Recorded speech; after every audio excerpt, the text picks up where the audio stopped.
Welcome to the 11th lecture of the course Turbulence.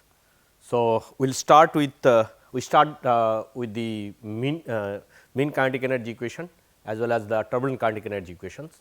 So, we will continue the discussions which we started in the last class. So, if we write our the mean kinetic energy equation, okay. So, mean kinetic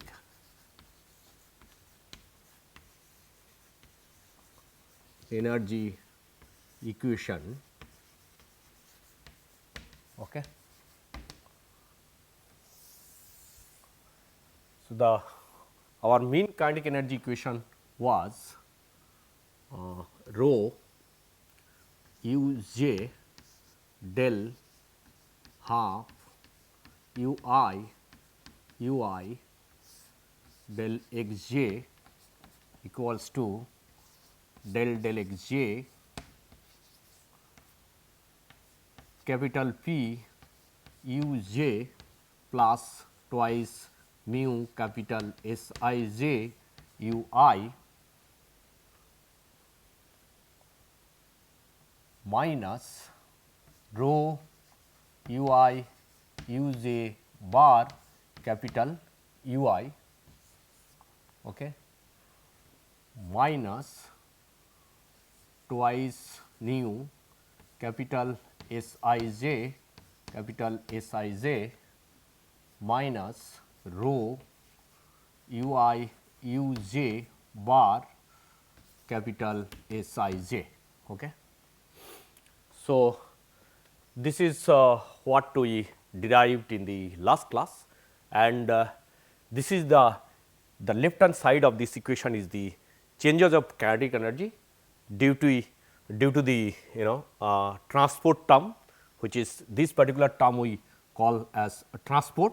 Then this is the dissipation term, and this is this should be positive here, and this is our loss term. All right. So, before we proceed further, what we will do today, we will just take this rho in the right hand side, we will divide by rho in each and every term to be just consistent in the literature. Okay. So, if we just divide by rho in both the side of this equation, then we will be able to write this term as rho, and here twice mu capital S I j u I, that we can write as twice nu. Nu is the kinematic viscosity, right, and this rho will go out from here, okay, and this mu here then is going to come as your nu. Okay. So, mu by rho is nothing but nu, kinematic viscosity, right, and this rho will also go from here. Okay. So, this is what we can write from our mean kinetic energy equation. Okay. So, this particular term is known as transport term, that is what we have talked about. Okay. So, this is transport term, transport by pressure, transport by viscous stresses, transport by Reynolds stresses. Okay. And this is the dissipation. Okay. So, this we said that viscous dissipation. Okay. So, this is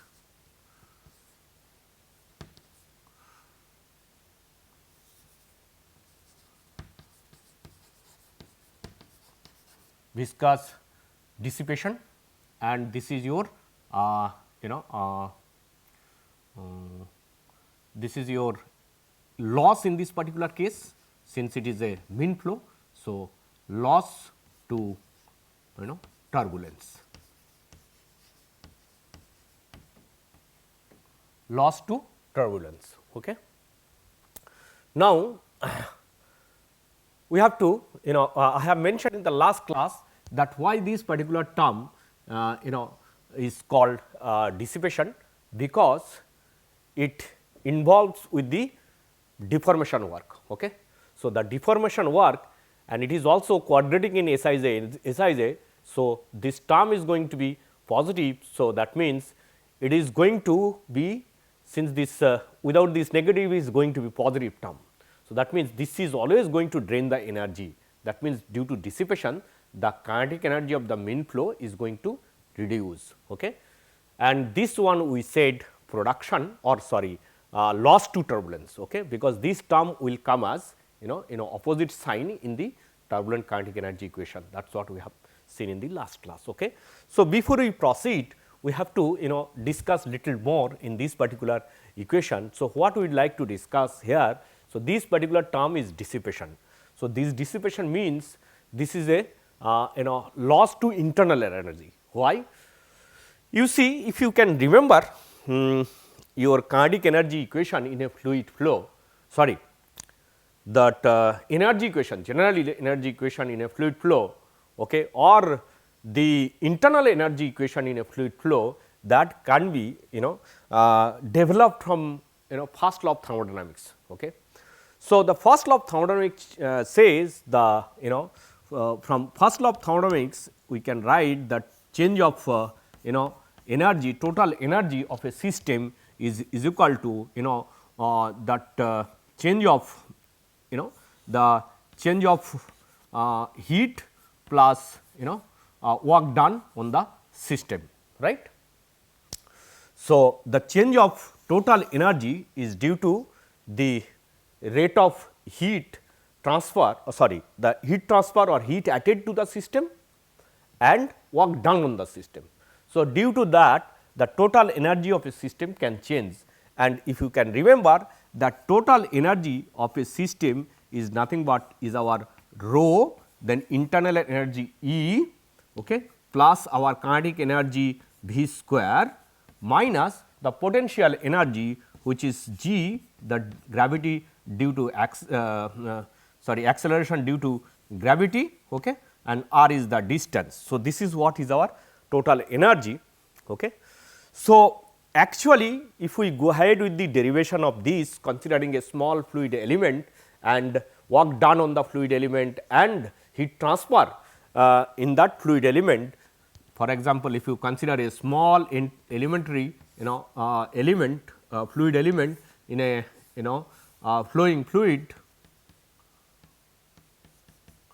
you will see that you are adding heat Q as well as your work is also added to that system. Due to that the change of total change of energy, okay, can be related by this first law of thermodynamics.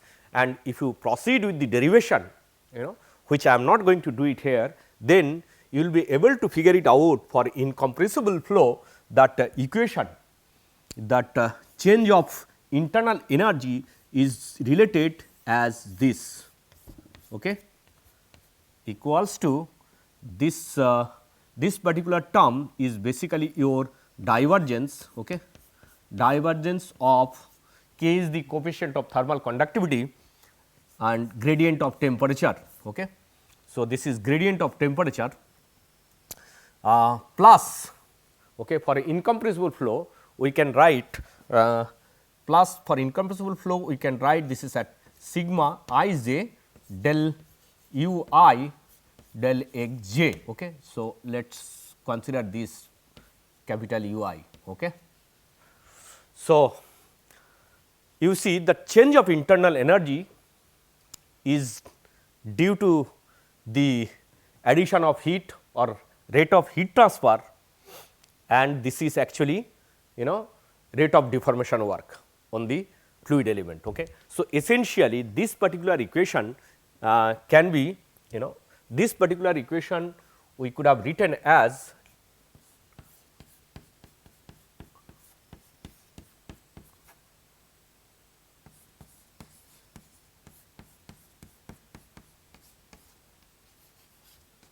okay.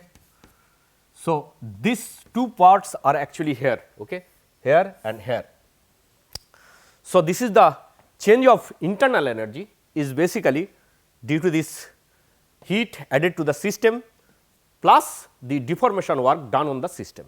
So, the deformation work you see that sigma I j del u del I. So, this particular portion the deformation work, this one what is that?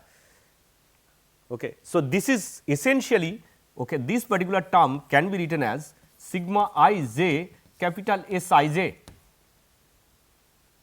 right, because sigma ij, where that sigma ij, okay, sigma ij here is nothing but twice mu capital Sij.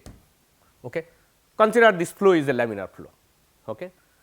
So, in that case this particular this term is nothing but your this. Okay. That means sigma ij is equal to this, that means this particular sigma ij into Sij is nothing but twice mu capital Sij capital Sij. Okay. So, if you divide by rho, if you divide by this rho in both these sides, then this is going to be twice nu into capital Sij capital Sij, twice nu into capital Sij capital Sij. So, that means this particular term which is equivalent to this term, which is essentially this term, is what? Due to the change of this term, only the internal energy of the system can change. That is what this particular energy equation shows. This is the kinetic energy equation, keep it in mind, and this is the internal change of internal energy which is equal to this, that we got from the energy equation, right. And for derivation of this equation, I want you to go to viscous fluid flow book by F.M. White. Go to that viscous fluid flow book. So, for review of energy equation, review of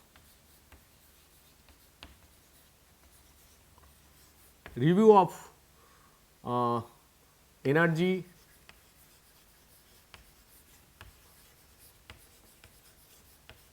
equation,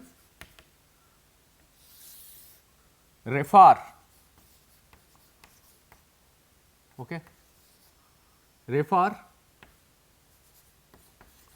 the book by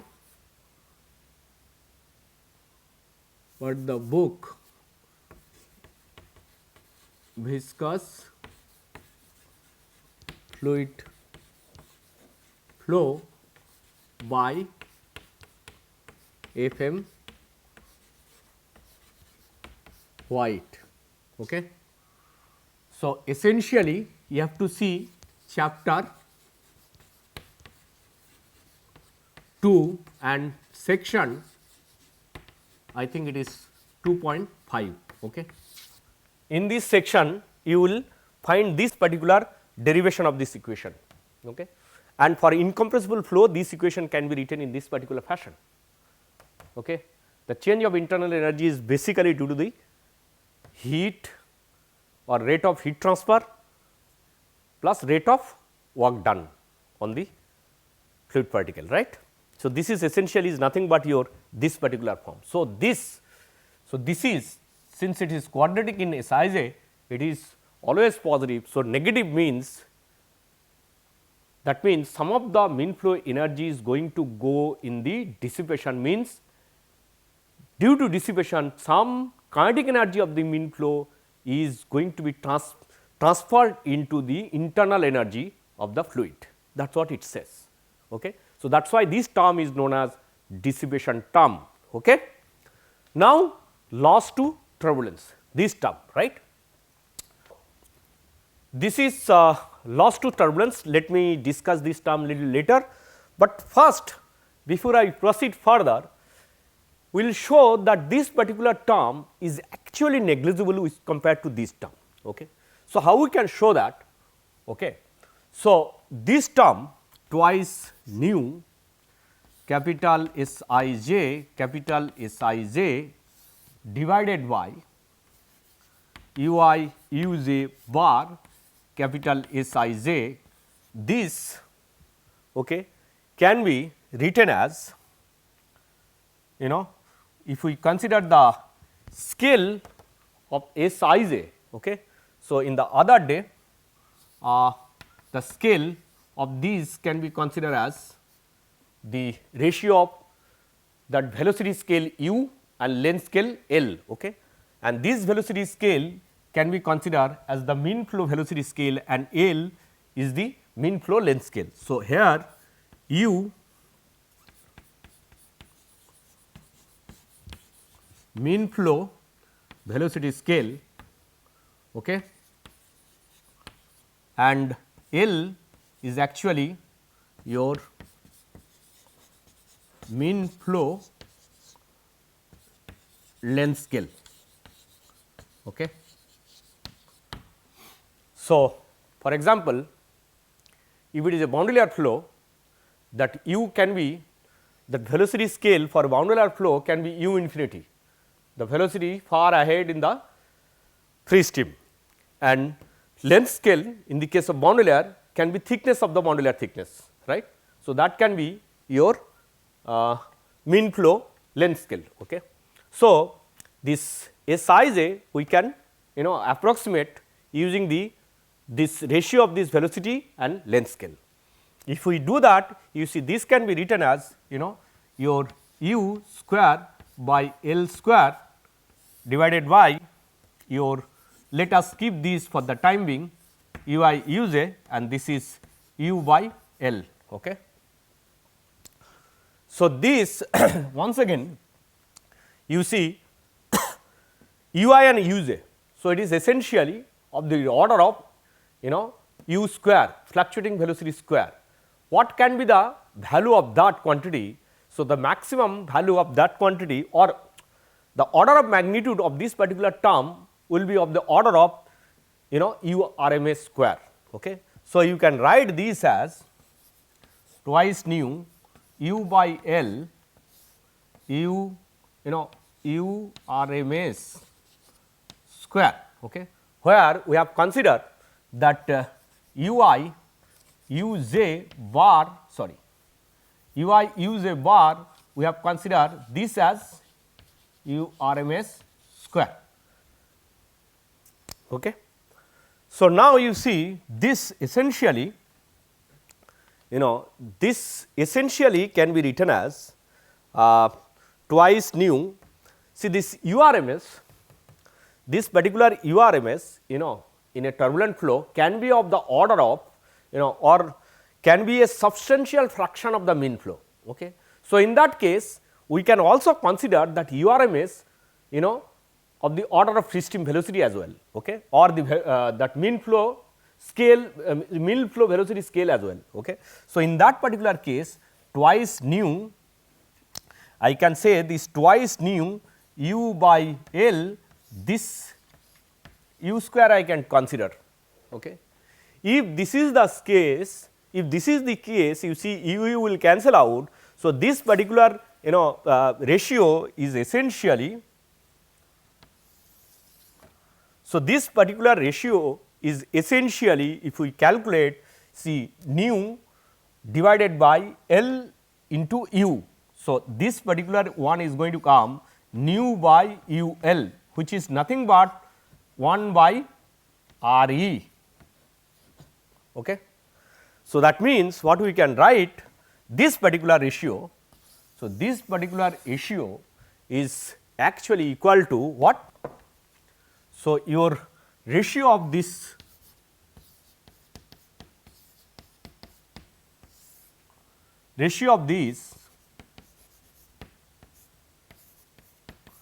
is approximately 1 by Reynolds number, okay, where that R e is equal to, we have defined u L by nu.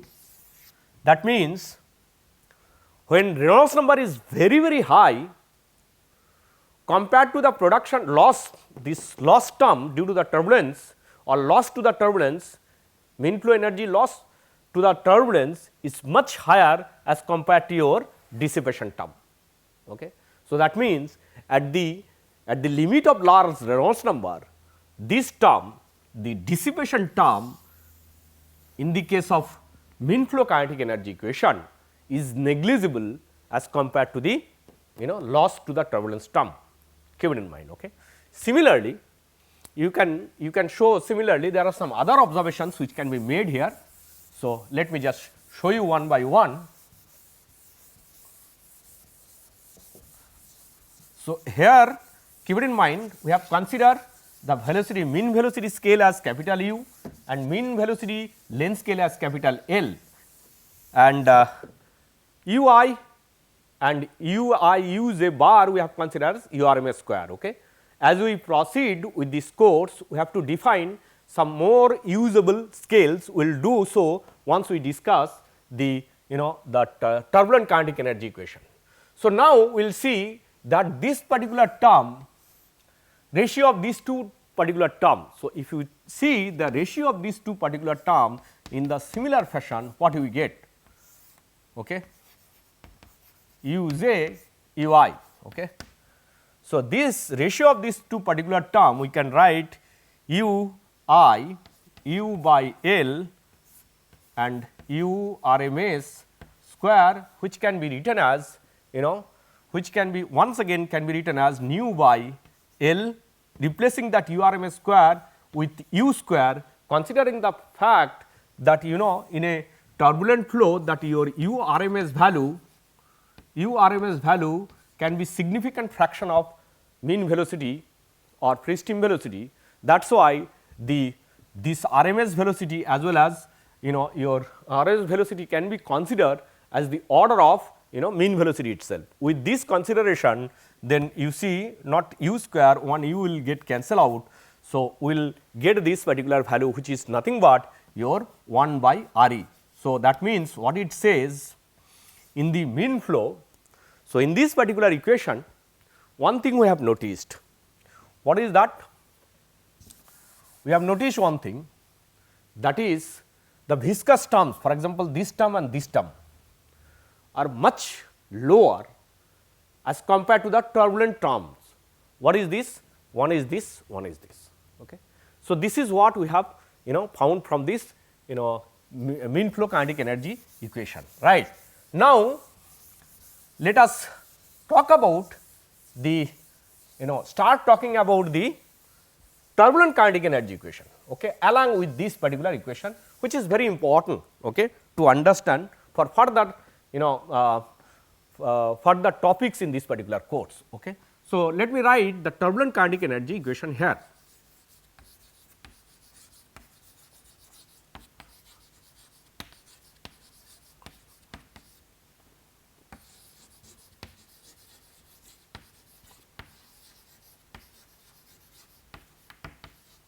Okay.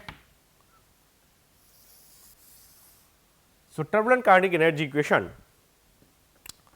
So, that was u j half u I bar del x j equals to the transport term, which is your P minus P u j bar, right, plus twice mu small s I j u I bar minus half rho u I u j bar. Okay. Then another two term we had, that is twice mu small s I j bar, and another term minus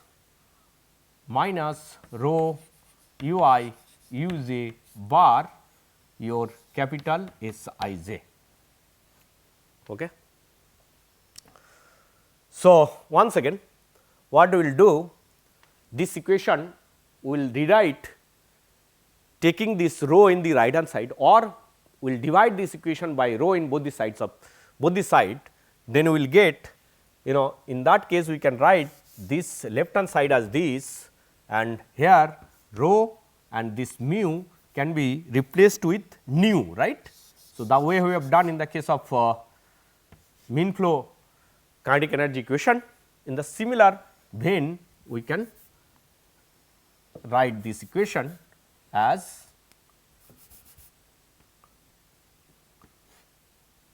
this, right. Okay. So, this is what is our turbulent kinetic energy equation, and once again you see this is your transport term.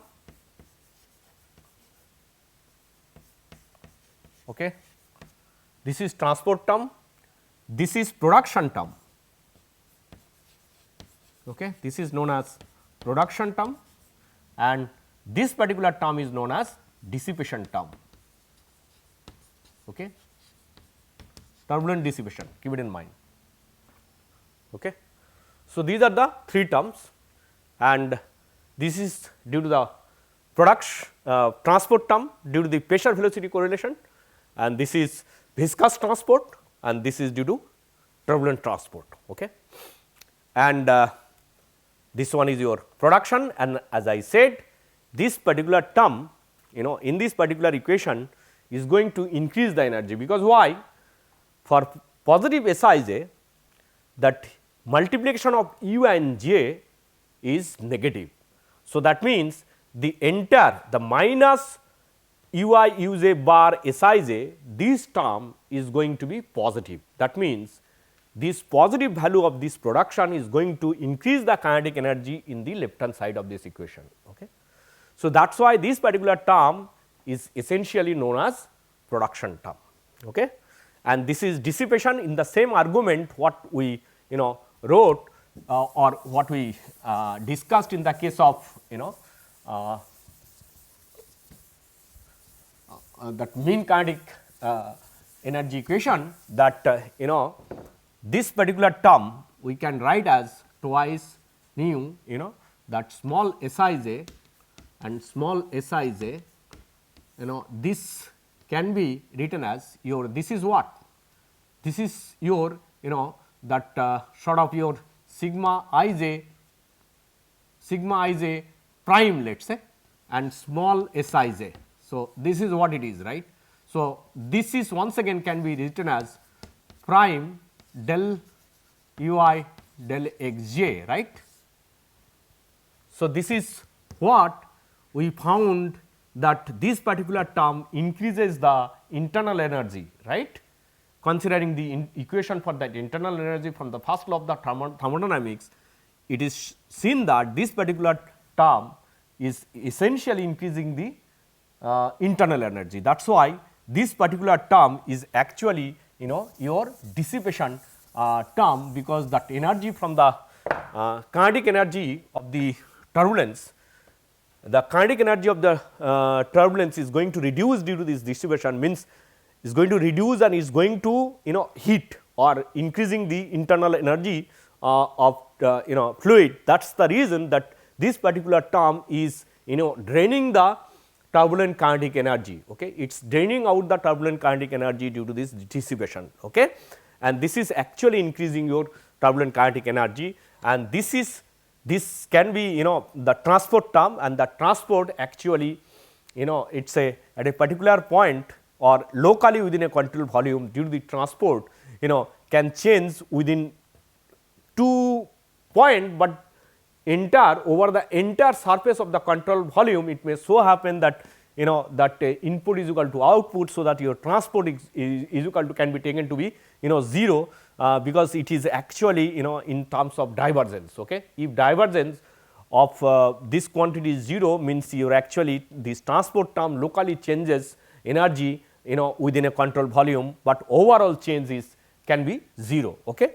So, anyway here one more thing that production we have to talk about in little elaborately. So, what I would like to say here actually if you see this production term its production is going to be absent if in a flow this Sij is 0 or because this production term. So, production term let us say we designate production term as P by definition let us call this as Ui Uj bar capital Sij which can be written as Ui Uj bar and this can be written as del Ui del Xj right. That means what it says basically for this turbulent production there should be shear. Without shear the production of a turbulence will not be there. Okay. Suppose there is no shear in a flow that there will not be any production in that particular flow. Okay. So, example of such flows, for example, we have a for example, let us consider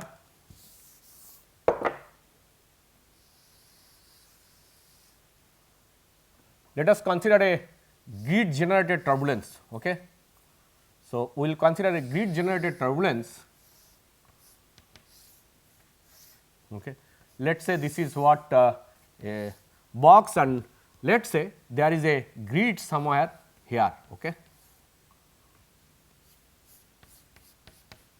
Okay.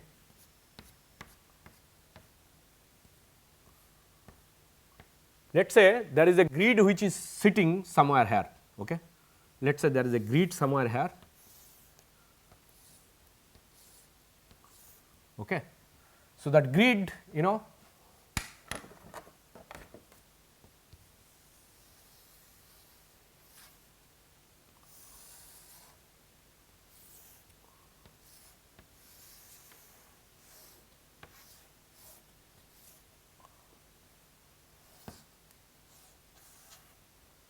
so, what we are saying, there is a grid which is somewhere here, and when there will be a flow past this grid, due to the shear on the surface of this rod of this grid, there will be vorticity production, and due to that there will be turbulence just behind that grid. Okay.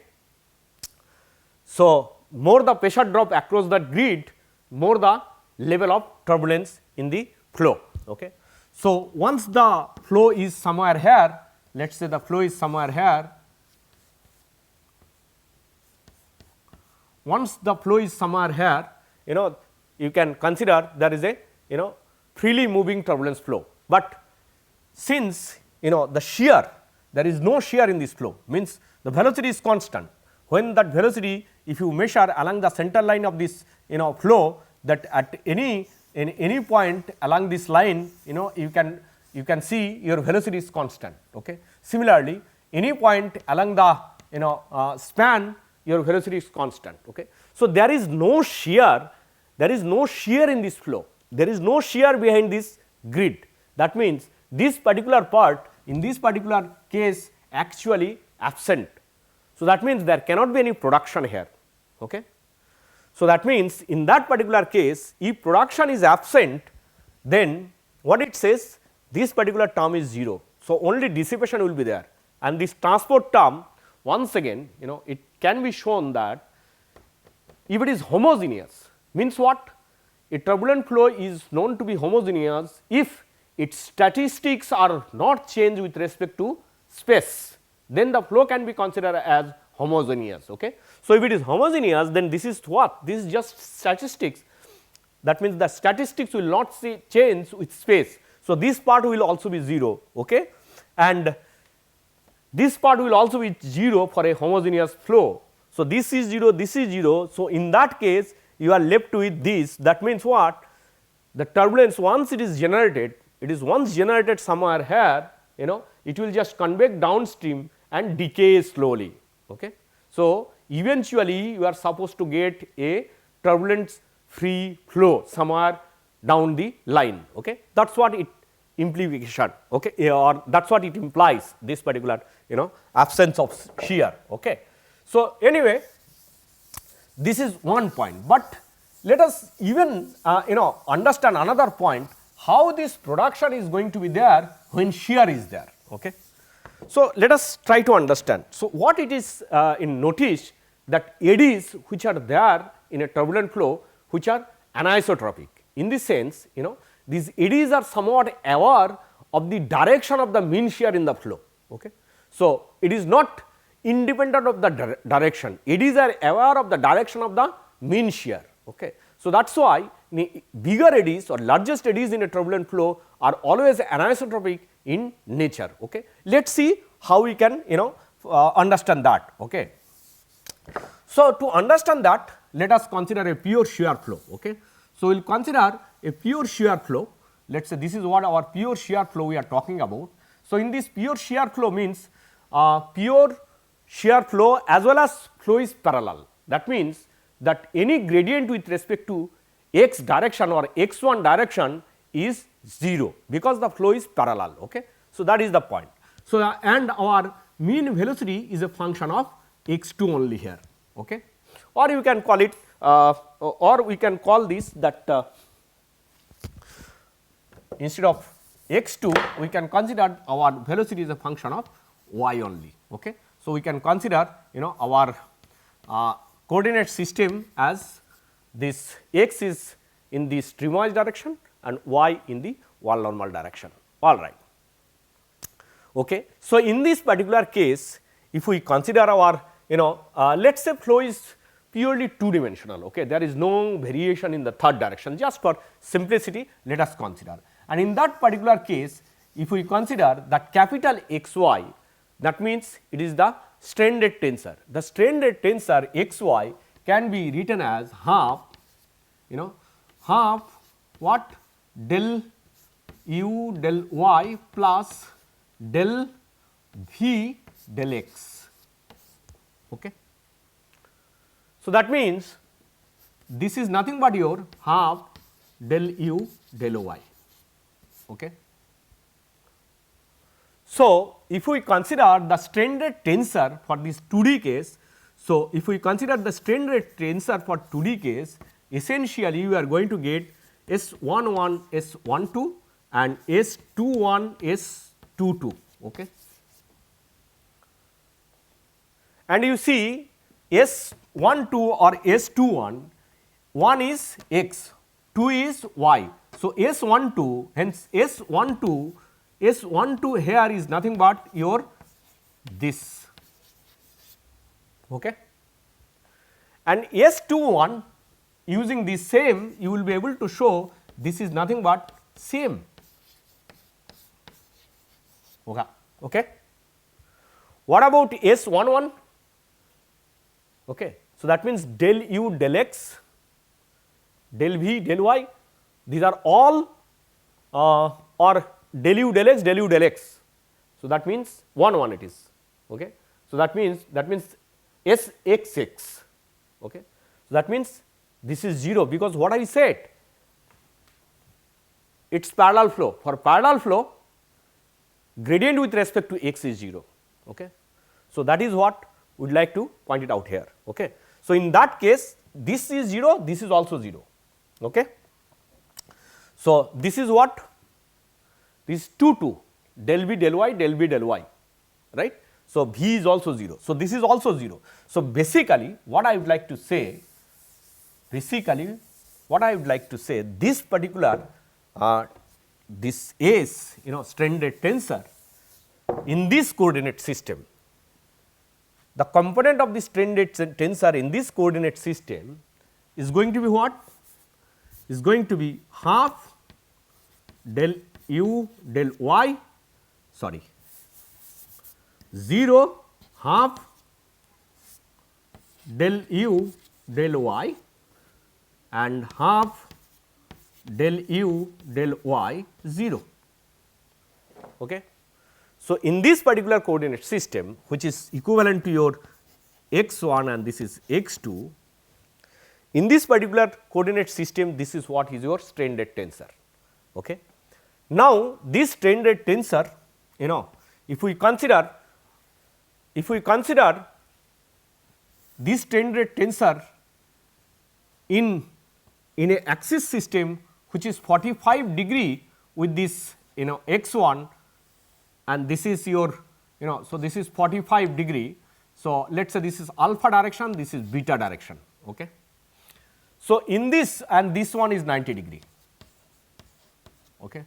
So, right now what we are trying to see, that strain rate tensor in this particular coordinate system is given by this. If we see this particular strain rate tensor in this particular coordinate system here in this particular coordinate system, then in this particular coordinate system in 45 degree coordinate system, this S can be written as, this S is basically your this is 0, this is half y 0 minus half x. Okay. So, essentially it is nothing, we are doing a diagonalization of this particular strain rate tensor. Okay. If we do the diagonalization, then this is what we get it, and that is actually in this particular coordinate system. Okay. So, you see here the diagonal terms are 0, but here the off diagonal terms are 0. Okay. The same strain rate tensor. So, what it says is essentially, you know, that this off diagonal term, sorry, this diagonal terms are basically in this particular, you know, case non-zero. That means the normal stresses along this, in this particular system, normal stresses along this and along this are there, shear stresses are 0. So, in this particular coordinate system, only the normal stresses are there, but shear stresses are 0, because this and this 0. So, only normal stresses are present in this particular coordinate system. Okay. So, now to note one interesting point from this particular observation is that this is what we started with our, you know, the parallel pure shear flow. Okay. That is what we have considered. Okay. And parallel pure shear flow, let us in this particular parallel shear flow, let us consider a fluid particle. Okay. Let us consider a fluid particle. If we consider, I am just drawing a very big fluid particle here.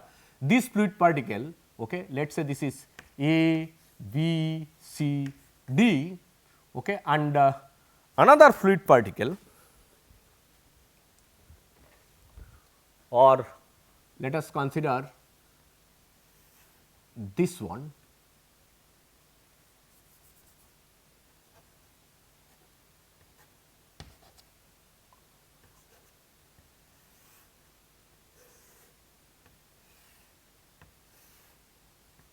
Okay.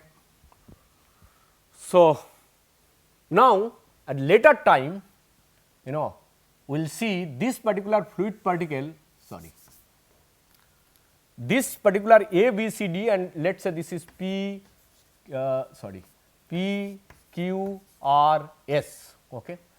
At some later time, this particular fluid particle will become like this due to shear. Okay. So,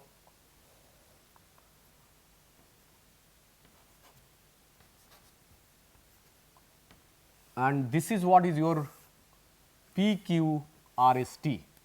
So, this is your A prime, sorry, I have to use this white. Let us call this is A prime, B prime, C prime and D prime, and let us call this is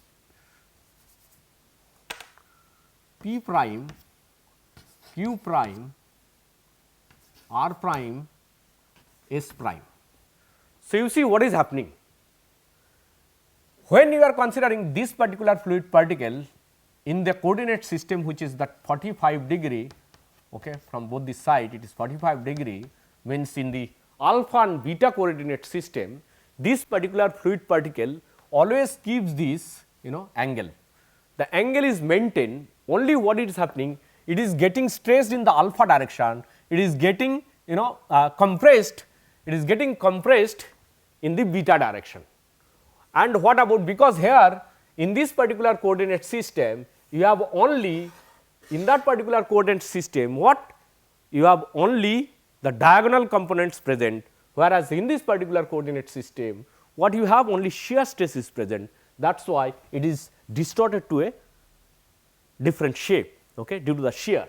So, you see this is what is the condition. So, if you consider now an eddy in that pure shear flow, then what it is going to show. So, basically if we consider now your, you know, one eddy, so that eddy, you know, will always try to, you know, going to be stressed in this direction, it is going to be, you know, compressed in this direction. Okay. So, that means your eddy, you know, this is what is your eddy, let us say it is your okay.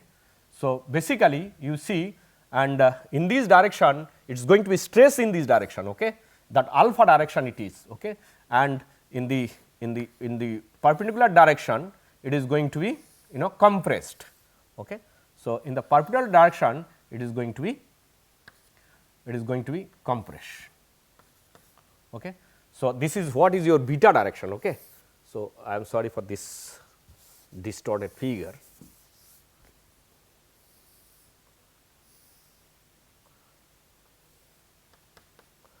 So, this is what is your beta direction, this is what is your, you know, alpha direction, okay.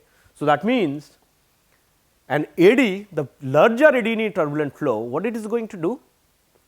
It is actually going to be, suppose initially if the eddy is like this, then it is going to be stressed in this direction, okay, or the eddy is something like this, then due to the shear it is going to be stressed like this. So, that is also essentially is going to, in a way, essentially is going to be stressed in this alpha direction and going to be compressed in the beta direction, right.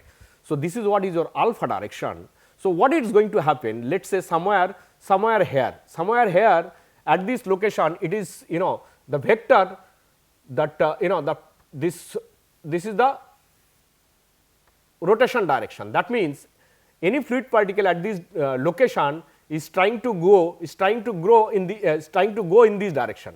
So, this is the vectorial quantity, right. So, it is having two component, one component is this side, another component is this side. So, this is the vector, that means what, that this is the v component, v which is the positive direction, u which is the negative direction, that means u and v is going to be negative for this case. When v is going to be positive, u is going to be negative. What about the case at this location, let us say? At this particular location, if the velocity is in this direction, your one component is this direction, another component is this direction, right, of this vector. So, one component is this direction of this vector, another component is this direction. That means, this is your u which is a positive here, but your v in the opposite direction. So, that means, their multiplication is once again is going to be negative. That means, when u is going to be positive, v is negative, and v is going to be positive, u is negative. Okay. Due to when there will be more and more stressed in this direction, then diameter is going to reduce if its, let us consider its angular momentum is constant, means I into omega, omega is the, you know, angular velocity, let us say. Okay. So, 2 into angular velocity is your vorticity, right. So, this is equivalently you can write I into omega. Okay. So, equivalently omega, let us say this is your angular velocity, vorticity, and I is equal to is proportional to r square. Okay. So, that means what, when it is going to be stressed, your r is going to reduce, but if angular momentum is conserved, then vorticity is going to increase. That means, the rotation will also, rotation rate will be high. Rotation rate is high means at this particular location, if you take a velocity component, that vector size will be higher, that means u will be larger, v will be larger. That means, more the fluctuating component of the fluctuating velocity is going to have more magnitude. Okay. So, that means, the turbulence is going to be enhanced due to this stressing. Okay. That level of fluctuation is going to increase. So, due to this stressing. So, due to this stressing, when level of fluctuation is going to increase means what?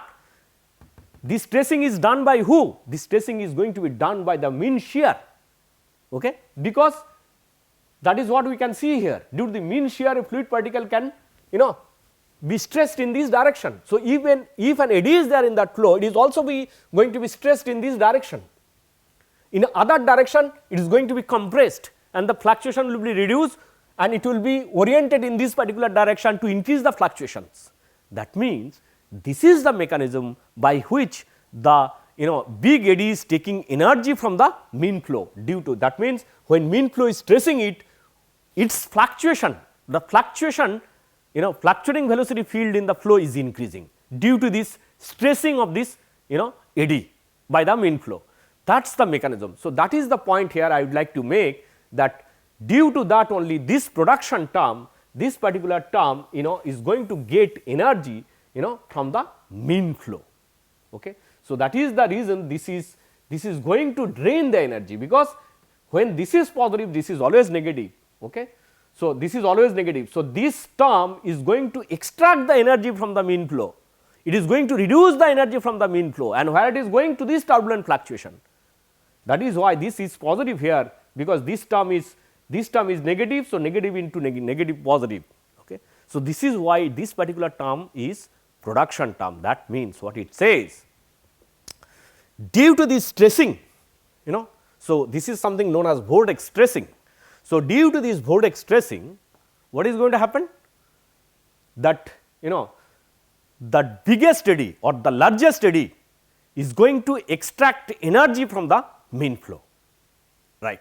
So, that is the mechanism I would like to kind of make you understand. And the somewhat smaller eddy, somewhat smaller than this eddy, will try to extract energy from this bigger eddy or from this largest eddy, okay, and so on. So, this particular cascade process will go on till we get an eddy size which is very thin enough and small enough, which can be smeared out by the viscosity in the flow. Okay. So, this cascade is essentially inviscid process. This cascade, nothing to this particular cascade is basically inviscid process. Okay. So, this vortex stressing mechanism is mainly due to the the mean shear on the biggest eddy or the largest eddy, and similarly that somewhat smaller eddy will be in the velocity field of the largest eddy, okay, and it will also transfer energy to even smaller eddy and so on. So, this process will go on till we get an eddy. Suppose we started with a eddy of this sort. Okay. So, this is going to have something like this after some particular time. Okay. Again this is going to something like this, let us say, just for representative purpose I am drawing all this. Okay. So, what it is going to happen? It is going to be thin and thin, so that due to this velocity fluctuation, this is going to be, or sorry, due to the velocity gradient, or sorry, due to the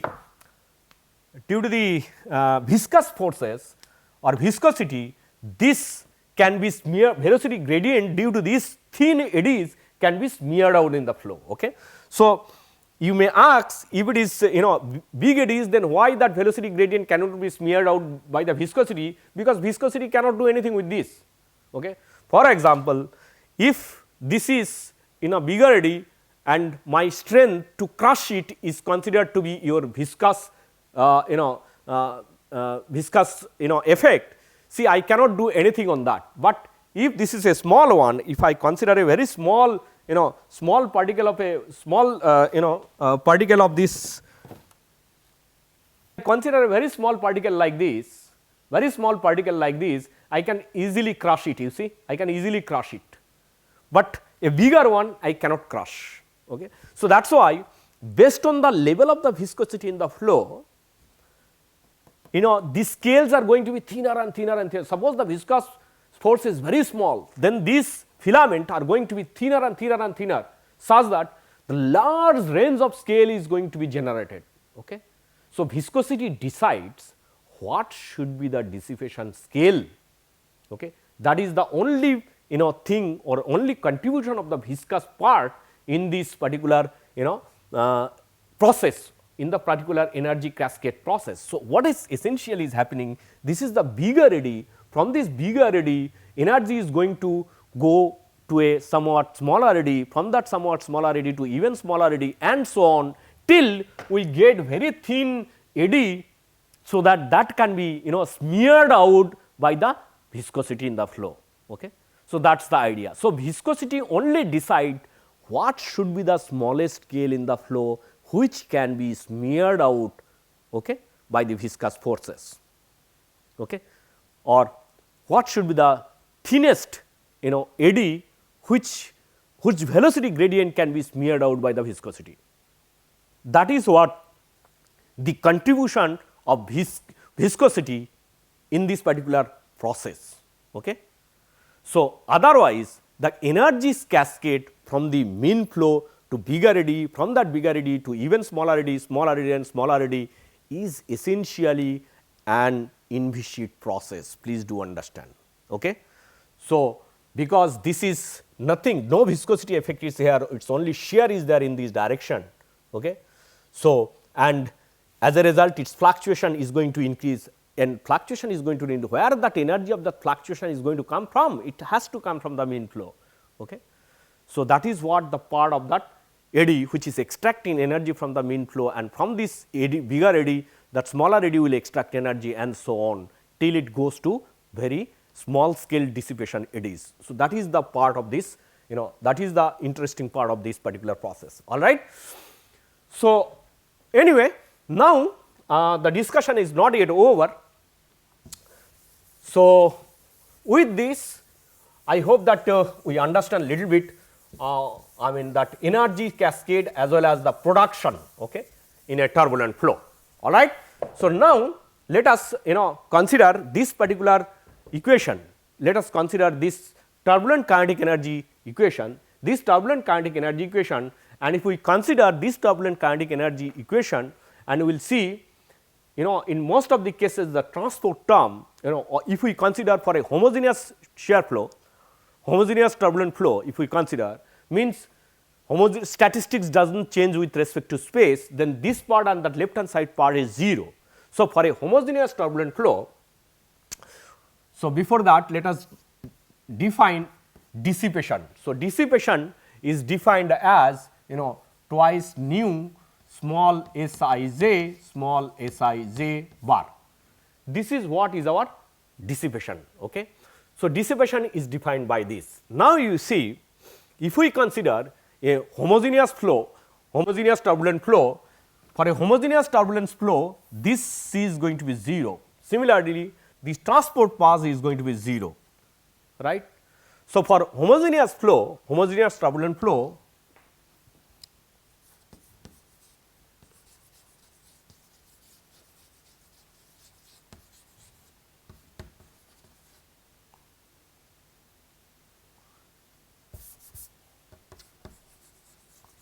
homogeneous isotropic turbulent flow, that is what we are going to discuss finally, but I am not going to talk isotropic immediately now.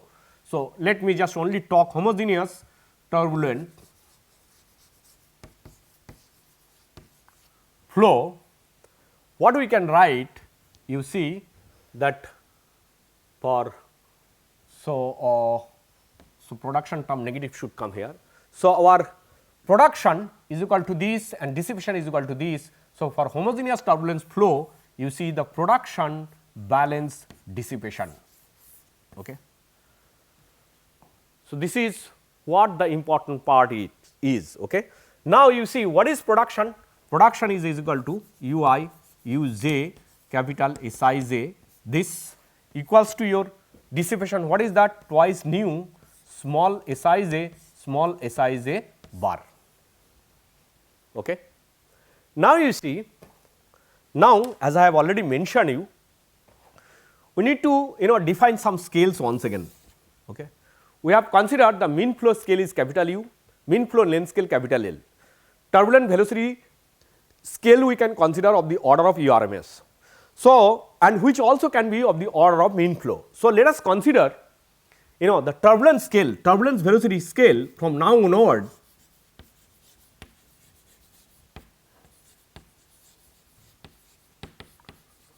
Turbulent velocity scale, okay. Let us consider ut, okay, and turbulent length scale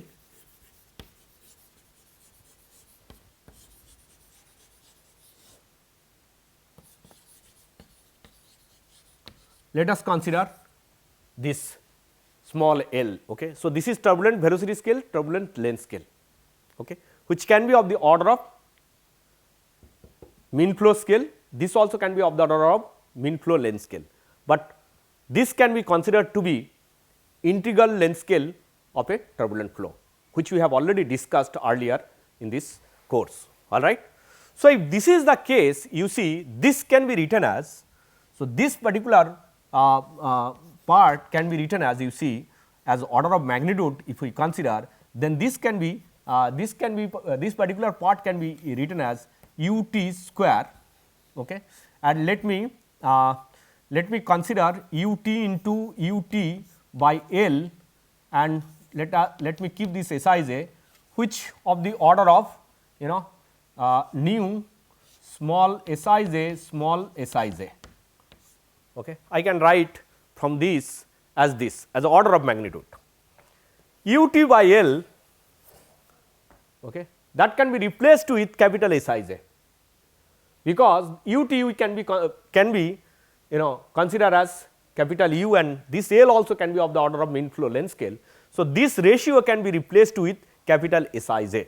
Okay. So, if we do that, then what we can write?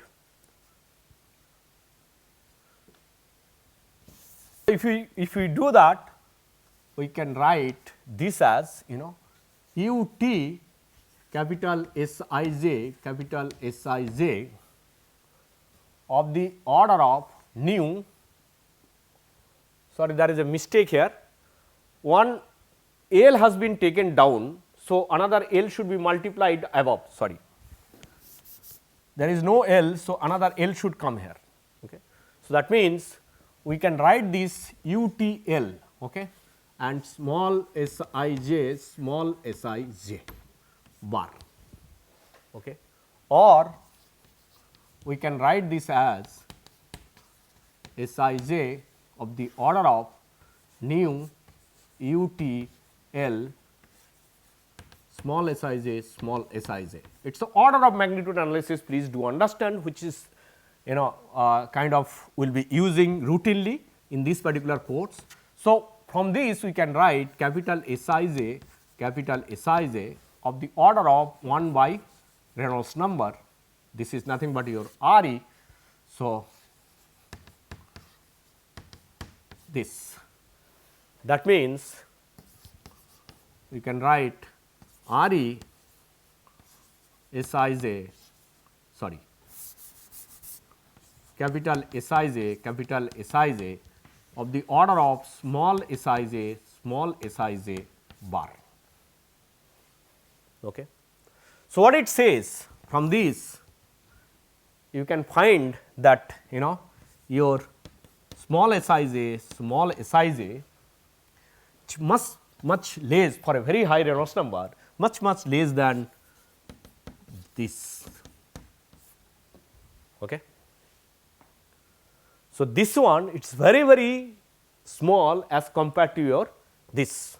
So, this also says here the another point which you can figure it out, that means it says that dissipation in the case of mean flow energy equation is negligible as compared to this dissipation, because this is much higher than this, right. So, that means dissipation occurs at very small scale. Okay. So, that is what you can figure. Small scales means these are, if we consider this Sij is associated with smaller scales. Okay. So, that is what it says. Okay. So, this is what is the one of the important conclusion of this particular fact. Okay. Now, if we consider the flow is homogeneous and isotropic, if the flow is homogeneous and isotropic, so this production, so for homogeneous flow what we got?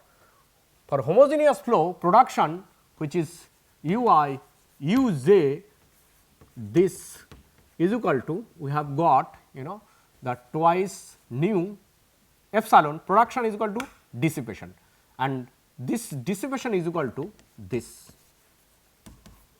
Okay. Now, if you consider the flow is isotropic and homogeneous, isotropic means there is no preferred direction, that means that u RMS is equal to V RMS is equal to W RMS. So, for isotropic,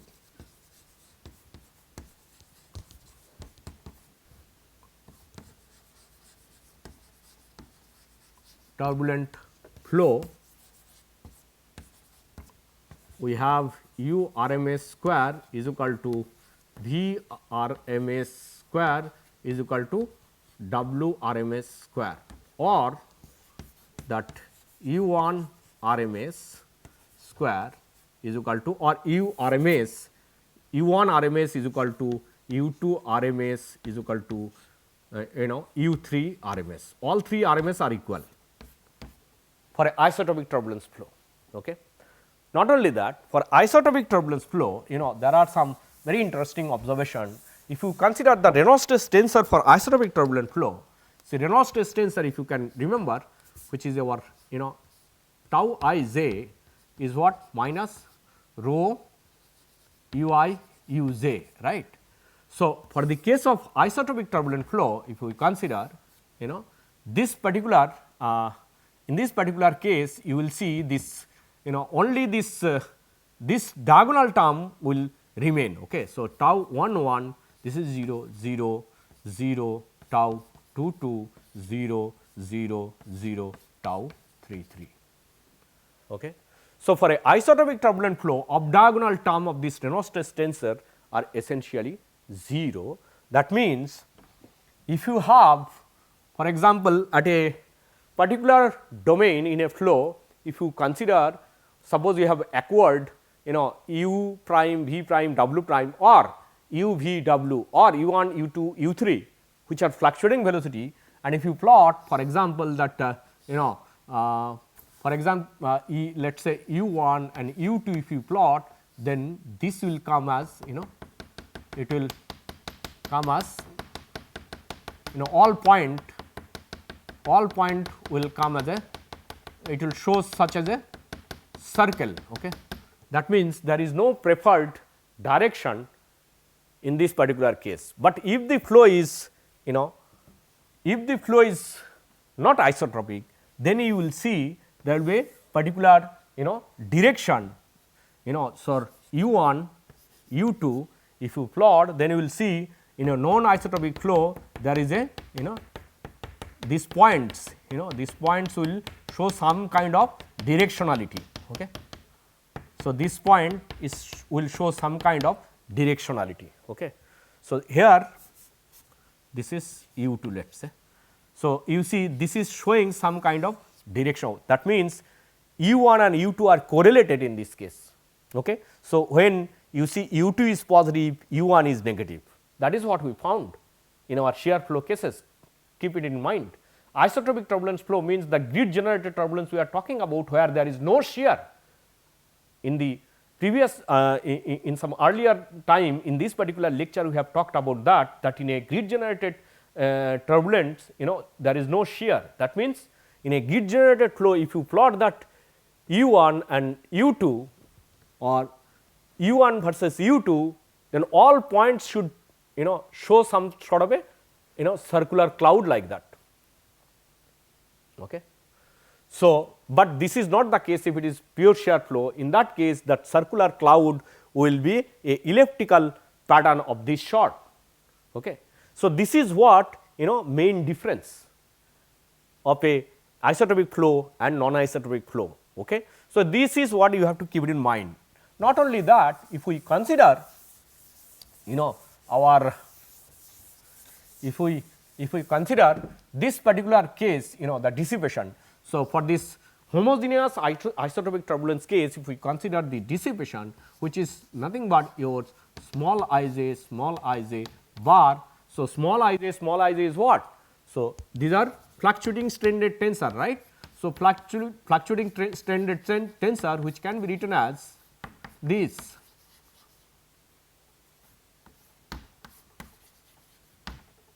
Right.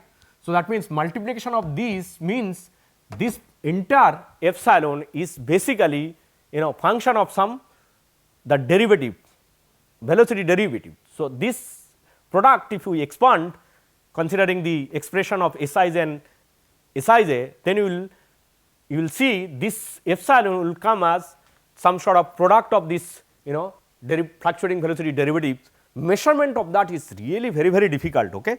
Measurement of these fluctuating derivatives are very difficult.